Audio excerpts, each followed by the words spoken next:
There was an incredibly sad time in your life, which was the loss of your sister, Christina, who died in London. It was reported she died of a pulmonary embolism. Is that Yep. what happened?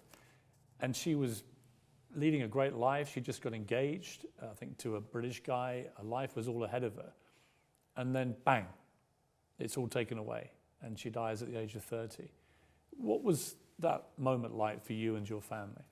Well, I think it was just, it kind of was like a shattering experience, partially because she was doing well, she was very happy, she was over there, and I remember my mom calling me. My wife and I were on our way back from church. It was like a Sunday morning, and she said that, Christina's in the hospital. She had a blood clot.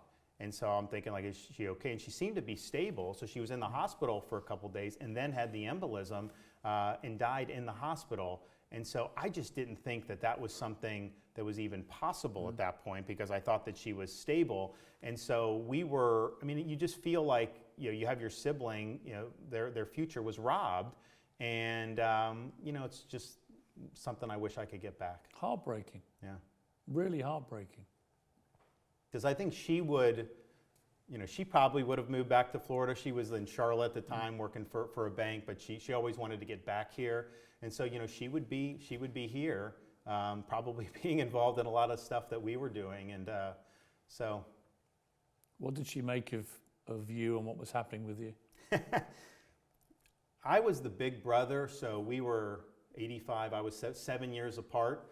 So we weren't necessarily ever in like the same school together or any of that. So I was kind of like a little bit rarefied air in some respects. She always looked up to me. And I think some of it was because I was doing things, she tried to measure up to me. And I told her, I was like, don't worry about that. I was like, you just be you and do what you can do. And, she was very successful.